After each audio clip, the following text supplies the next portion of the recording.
I'm Jeff Philbin, and this is Dinner Diaz. Today, Mamma mia, that's a spicy meatball, a chorizo meatball. In fact, made from scratch, and we're gonna show you how.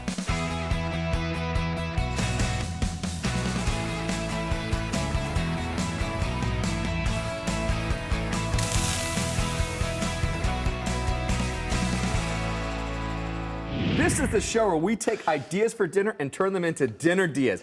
Great recipes for dinner that you can make tonight. With us in the kitchen, Eric McHugh. He's from Florfina, the restaurant inside Ebor's Hotel Hyatt. Not only are you showing us how to make chorizo meatballs, but we're gonna be making the chorizo itself tonight. Absolutely. We make everything in-house all the way ourselves, so this is going to be a really fun one. I love it. I'm a huge chorizo fan. That's what actually started me on my MasterChef journey, so I'm excited to see how we incorporate chorizo into this dish. So what are some of the first steps here? Excellent. Well, the first step here is we got to soak our breadcrumbs. Okay. Every meatball needs a good amount of bread to help with that moisture. So we're going to take about 4 cups of breadcrumbs. These are panko breadcrumbs you can get at the store, and just a cup of whole milk. And we're just going to toss that around and let it kind of soak in for a little bit. Now, someone at home might be using stale bread, but you're going straight in and using panko breadcrumbs? Well, panko breadcrumbs is kind of what we use in the restaurant because we always have those on hand. But you can use any kind of leftover bread you have at home or whatever you can get. But these are easy to get from the store, and it makes it nice and easy for you. I love it. I absolutely love it. Okay. So what we have here, while that sits there and soaks, we're going to mix up the rest of our ingredients. We have some ground pork that we grind in-house ourselves at the restaurant. Nice. We have some ground beef as well that we grind ourselves. Our chorizo spice, which we're going to talk about what goes into that in a little bit. Some eggs, some manchego cheese, and then obviously our soaked breadcrumbs. So we're going to just take both of these meats and put them right in the bowl. What would you say would be a fair ratio from beef to pork on this? Beef to pork, we do a 2-to-1 ratio on that. The pork gives us a nice little bit of fat to really kind of help with the moisture in the meatballs. And you could see all of that too right there. And I mean, all that white is just all that flavor. Right, we just use fresh pork butt and we grind that up, and it has like almost the perfect sausage ratio right in it already. So we're gonna mix that up with our chorizo seasoning. It's really heavy on the smoked paprika. So you're playing into a traditional chorizo with having it be very dominant with that paprika? Very dominant with the paprika, about 70% paprika in their little spice blend. And I think we have the recipe for everybody out there, but it's got some garlic and onion, fresh oregano, black pepper, and a little cayenne for the spice. So you could make this blend yourself? Yeah, the recipe makes about a quart of the blend, and you can use a little bit of it for the recipe and then save the rest of it for other things that you want to use in your kitchen. Okay. And then we're going to add about 3 tablespoons of kosher salt to this because that recipe does not have salt in the spice mix. Okay. So this is where you're going to have that bite come through for it there, so it's not going to be overpowering and really bring too much salt out of it. Correct. This is the moment to control it. This is how we control that salt by kind of doing it a little separately. And then we just mix this up really well. And then we add in about 3 whole beaten eggs. Okay. About a cup of grated manchego cheese. I love it. And you know what? We want you guys at home to see every last detail up close and personal here, because nothing gets closer than this Chef Jeff cam as we're starting to really bring in. And then we're going to put all those soaked breadcrumbs. Look at that. Now, it seems like a lot of bread here, but my experience is you want almost equal parts of volume of your soaked bread to the ground meat. Okay. And then we're just going to mix this for a few minutes by hand and get it all incorporated and mixed up really well. Now, this looks like it's going to be fit for like a family. How many meatballs are you making right now? Well, I mean, how many meatballs do we want to make? Exactly. That's the way I like it. Is there ever too many meatballs? I don't think you could ever have too many meatballs on this. Okay. Right. So we're going to mix this up until it's well incorporated. Now, you don't have to do this by hand. If you have a stand mixer or something, you can put a paddle attachment on it and just dump everything in there, mix it up for and then you just get another use of using the stand mixer. Yeah, absolutely. So you don't have to use it just for baking. You can use it to incorporate and make meatballs with it. Well, I love making sausage and all kinds of things out of it. You can actually make your pasta dough and then roll out your pasta dough with the attachment. One-stop shop. I love it. For Chef Eric's full recipe with all the ingredients you need to make this for dinner tonight, just go to our website where we have all the recipes from the show, dinnerdiaz.com, or just scan the QR code in the corner of your screen. All right, so now that we have our mix, we don't want to over-mix it. You don't want to get it too tough. We just want everything kind of well incorporated.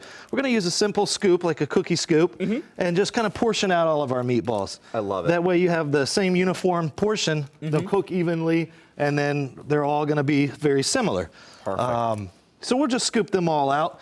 And then after we scoop them, we're gonna form them by hand a little bit more. Okay. It helps them cook a little bit more evenly and not break apart when we just roll them into nice little uniform, even spheres. Perfect. So we'll just make 9 for right now, unless you're hungrier. Hey, you know what? You can always throw in that extra one. I go straight into it there. I mean, double digits is where it's going to be my friend at this point with these meatballs. Well, then what's going to be your friend with these meatballs is a little bit of pan spray. Your pan coating spray that we put on the pan, we're going to put a little bit on our hands. Okay. Well, just a little bit, and that's going to keep that meat from sticking. Nice. When you go to roll them, so that you Nice. can just gently roll these. You don't want them too tight, but get nice little uniform spheres and have them separated out by an inch or 2 on the pan. And that's going to let them sear when we put them in the oven. We're not going to do Nice. these in a pan. We'll put them in the hot oven at 400 degrees and let them really sear in there. So you're almost looking for like more of like a baseball than a golf ball, because like so many folks, they make their meatballs and they really kind of think about a golf ball size for it there. It's like one bite. It's like, but you, my friend, it sounds like, no, I want you to get like the bite out of this. Well, you know, when we serve these at our hotel, we have these meatballs on the menu. They're actually not with pasta. It's just meatballs. So we wanted to have it as a substantial sized meatball to really get the good bite in there. Does it change the cook time though for you because you're working with different sizes though? It will change the cook time a little bit, but generally we sear them for about 10 minutes in the oven, and then we're going to finish them in the sauce a little bit later and let the bread and the meat absorb that sauce into it. It really, you know, keeps about the same cook time when you've got it in the sauce like that. Sounds awesome. So should these go into our oven now? So these we're going to pop in the 400-degree oven right now and be ready to go. Awesome. So while our meatballs are going into the oven, we're going to take a quick break, and when we come back, if that wasn't enough heat for you, we'll be cooking up some spicy pomodoro sauce and showing you how.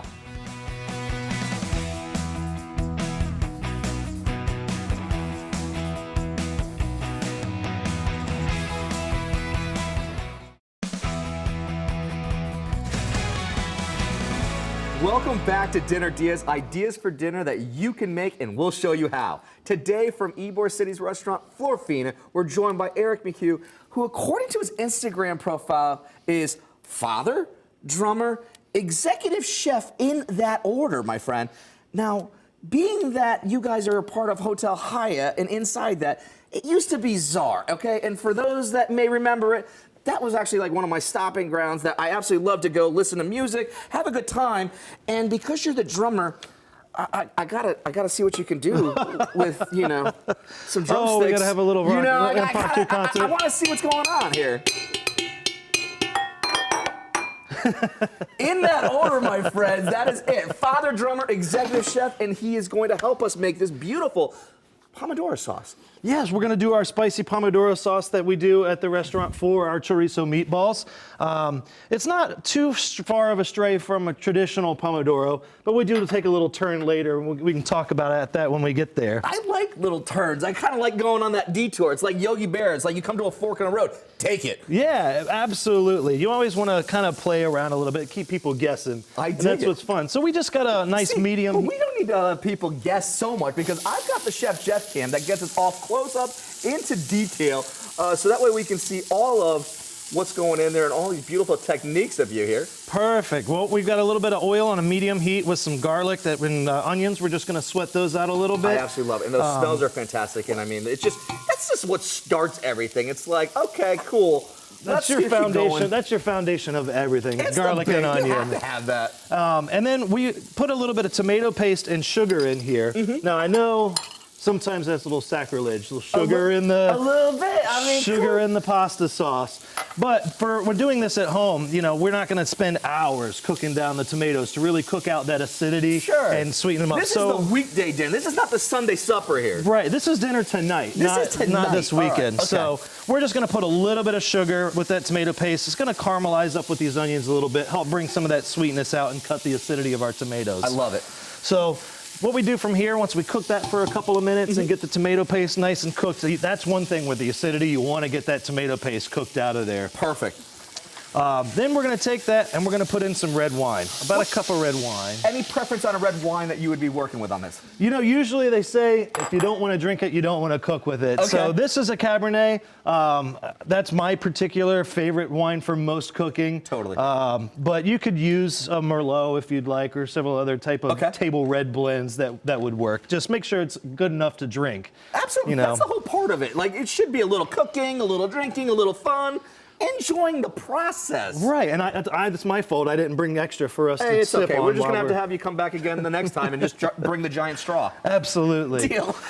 So once we've cooked this down, now we're at a point where we're going to add our tomatoes in there. Okay. Now these are canned San Marzano tomatoes that I buy them whole. You buy them whole. And then just kind of crush them up a little bit by hand. Why are you buying them whole to crush them up by hand when you could already have it done for you? You can buy the crushed tomatoes, and that works as well. But I just feel like you get a little bit better moisture content, a little bit more liquid in with the whole tomatoes, and you can adjust how chunky you want it to be. I like it to be really rustic and chunky, but the canned crushed tomatoes usually is very, very fine and small. Now, perfect. Now, are these just any kind of crushed tomatoes, or, you know, because I'm not going to lie, I love cooking with San Marzanos. I find that they have a nice little bit of a more sweetness behind it. What are these San Marzano tomatoes? These are San Marzanos, and these are, you know, you ask any Italian if you're going to make tomato sauce out of a different tomato. Yeah, exactly. You're going to get all of the hand gestures. Oh, absolutely. I mean, like, that's my mother-in-law kind of coming up behind me and being like, come on, Jeff. Right. So I'll stick with the purist in this form and make sure we have the best tomatoes as possible for our sauce. I absolutely love it. It's because for you guys at home, to get Chef Eric's full recipe for this Pomodoro sauce and the homemade chorizo meatballs we did earlier, go to dinnerdeas.com. Scanning the QR code at the bottom of the screen will take you right there. So what's going in next? So now we're going to basically tab this and we're going to get it to a simmer, and then we're just going to add our aromatics and things to really spice it up. Okay. So I've got about 7 or 8 fresh basil leaves here that I just tore by hand, as you saw me doing earlier. Again, leaving it rusty and kind of rustic. Excuse me. But you're using fresh. You don't want to use any dried for this dish? You can if you're in a pinch, or you didn't buy some from the store, you happen to have everything but those, you could use dry. Okay. But the fresh ingredients are really going to make it much better. Is what makes it. So this is fresh chopped oregano as well, not the dried. Not the dried oregano for this other. Okay. Purpose. We're going to throw a couple of bay leaves in there, as you do with kind of anything you want to sit and simmer for a while. And why is that? Why is it so important to have bay leaves be a part of something that's going to be simmering for that long? Because it takes a long time to really kind of get their essence and flavor out into the dish, and it's just an extra aromatic that you never usually taste, but it's there. But it's there. And if it's not there, you'll know it's not. So it's like this. It's that secret hidden ingredient that it has to be there, but it's got its own beautiful purpose for being there. Right, and isn't it something about good luck if you find it in your... That's what they keep saying, exactly. So you guys might have the lucky dinner over here for this one here, because I'm so lucky to be seeing this. Now we're gonna make it, so this would be the base of our pomodoro, the red wine, onions, garlic, and the tomato sauce, but we're gonna make the spicy pomodoro. Yeah, I mean, this is what I'm expecting from this, because we've got a dish that's from the restaurant in our meatballs. We're kind of having some fun with it to evolve it. So what are you putting into it that's spicy now? So right now we're putting in a little sriracha and a little sambal. You could smell it right now. Chili paste. Yeah, that's going to really come out as soon as you get it and hit that heat. The acidity from that, the vinegar from the sauce kind of comes out. So why are you putting these two in? What is it about it that makes this dish come together with those two? Well, kind of a two-pronged approach. The sambal has that real kind of ginger garlic flavor inherently in the sauce, and it's not as crazy over the top spicy. It's kind of a little bit more muted back end spice in the sambal, and sriracha, because it goes on everything. It does. So it doesn't have to be just applied to what many would think, hey, I'm cooking an Asian dish, so I have to cook with this ingredient. You're saying, no, we can kind of like have some fun with this and put this into what would have been a traditional Italian dish, but just taking it to our level. Absolutely. At home, I have a cupboard full of probably 30 hot sauces, and the one I go to the most is sriracha. It's just the flavor that it really works well across all kinds of borders. Absolutely. Now, do you guys cook with a lot of sriracha at the restaurant too? No, we really don't use a lot of sriracha. We use it in our spicy pomodoro sauce, and that's about it. Other than, I think half of it ends up on our own food we're eating for ourselves. Tell me a little bit more about Florfina. Florfina, a beautiful, beautiful restaurant in Hotel Haya. We're just coming up on celebrating our three-year anniversary there. Congratulations. And we like to say that Florfina is where Gulf Coast Florida meets Gulf Coast Mediterranean. So we're celebrating a lot of the Italian and Spanish heritage of the Gulf Coast Mediterranean. I love it. Look at this dish over here. What are we looking at right here? So what we're looking at there is our whole market fish. So on our menu, we have a fish dinner for two. It's a whole market fish that we just simply olive oil, salt. We stuff it with some onions and lemon and fresh herbs and roast it off and serve it with a Lotto Limono vinaigrette, some fresh dill fronds, blistered cherry tomatoes. I absolutely love it. How'd you get into cooking? I've always loved food, to be honest with you. I had two grandmothers that were fantastic cooks, and as far back as I can remember, I was always driven to be in the kitchen with them and want to cook with them because I love food. I wanted to know how to get it there. And it's fun to see generations be able to have that little bit of their mark on you and knowing that those early days are what got you here today. Sure, and I try to keep a lot of my cooking centered around that kind of comfort feeling that I remember from my grandmother's cooking. How can I take that feeling and give it to you in an elevated restaurant quality dish? And it's like these kind of dishes here. I mean, this is love on a plate here. This is something that takes so much. So tell me a little bit more about these dishes. Yeah, I mean, we have everything from our bone marrow and beef, local grass-fed beef heart tartare, to our grass-fed steaks that we serve on the menu, to a lot of bountiful seafood, and our tableside paella is one of our big signature dishes. Is it really? Because I hear that you actually go out to the table and you're there interacting with the guests. How important is it for you to be able to have a pulse on the restaurant, not just from being inside the kitchen, but seeing what's happening around you with the guests and that experience? Sure. I mean, and that's a huge connection. When you're connecting with the food, it's also great to make that connection with the guests so they can kind of really feel where my passion is, and I hope that it translates into the food that they're eating and really just enjoying the experience. It's definitely translating in the dishes we've already cooked, because while our sauce simmers, we're going to take a quick break, and when we come back, we're going to check on those meatballs, and Chef Eric is going to share his method for making manchego spaghetti.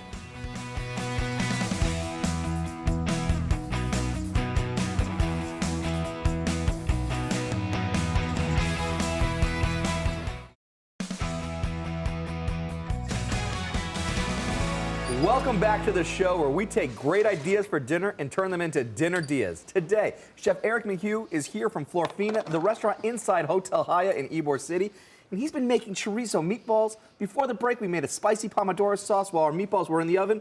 So what's next, my friend? Well, next we got to finish these meatballs after we got them nice and seared in the oven, and we're just going to put them right into our simmering sauce. Nice. This is going to help finish cooking the meatballs. It's going to absorb that sauce and the flavors from that sauce into the meatballs. They're going to kind of work synonymously and create a little harmony right inside of there. Right. And how long would they kind of rest inside our sauce here? We're going to let them put them minimum 15, 20 minutes, you know, really just to kind of get them finished cooked. But at that point in time, you could turn it on super low and let it just sit there. You could do it in a crock pot and leave it on low and let it hold warm for a long time. So very cool. They're going to be pretty solid and sturdy in there. All right. And now we're going to make our pasta, which we're going to not do the typical, let's put the red sauce in the pasta with our spaghetti and meatballs. Okay, so you're saying we're going to go one extra step farther. We're going to take it to the next level. We're going to like deconstruct a pink sauce, if you will, to a degree. Okay, all right. So we're going to make a version of kind of carbonara pasta by taking our egg yolks, and that's going to thicken up and make the sauce. And you're just using egg yolks to do this. Just egg yolks. Separate, you want to make sure that you're separating the yolks from the whites and only using the egg yolks. Only use the yolks, because those whites are going to cook faster than the yolks. They're going to leave little stringy egg drop soup bits in your... Yeah, that's not what you want here. So I'm just going to take the 2 cups of manchego cheese, freshly grated manchego cheese, and the egg yolks, and make a little paste out of it here. And that's going to end up being our sauce. We're going to add a little salt and a little surprise black pepper to it here. And then what's really going to make this all happen is our pasta cooking water. That pasta cooking water has just got a little bit of that starch in there. We're going to temper it a little bit with a couple of spoonfuls and slowly kind of warm up those egg yolks with that cooking water. And then once our pasta's cooked, after about 8 minutes or so for the spaghetti, we're going to put that in there. And I don't want to strain it. I don't want to drain it. I want some more of that pasta water to come right into it. That's going to help thicken the sauce. It's going to cook the yolks. It's going to help it stick better to the pasta. And we're just going to put that right in there and just kind of stir it vigorously. I absolutely love it. And get a good, nice little mixy. Melt the cheese, cook those egg yolks, and make a nice creamy cheese pasta. I absolutely love it. Well, we're going to make this creamy pasta here, if you will. We're going to plate it up, and we're going to take a quick break, because when we come back, forks at the ready for taste testing time here, because we're going right into our chorizo meatballs here on Dinner DeeAs.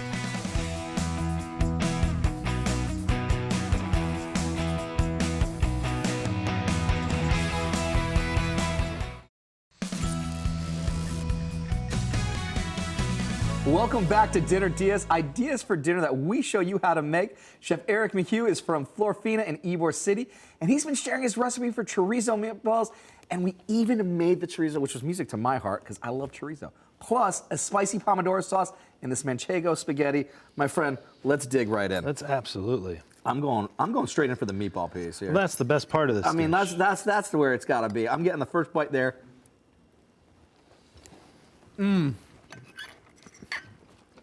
That is what I've come to love and enjoy when I see you guys at the restaurant. But now that we're doing this at the house, let's try this with our beautiful spaghetti. This is why we now rename it meatballs and spaghetti, not spaghetti and meatballs. Exactly. You got to lead with what's the star here, and that is.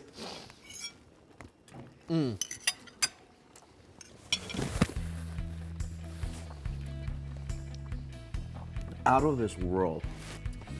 You know, because we made almost like that carbonara piece to this, to bring the spaghetti together, it brings like a creaminess behind everything.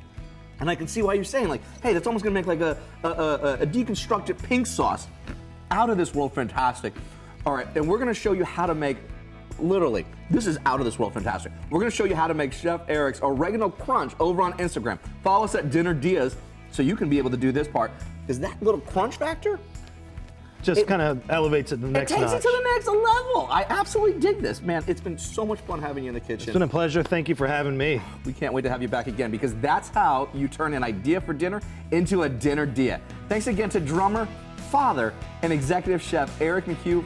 Find his recipe at our website, dinnerdiaz.com. Scan the QR code right from your phone to head right there and let us know if you make it. I'm Jeff Philbin. See you next time for more Dinner Diaz.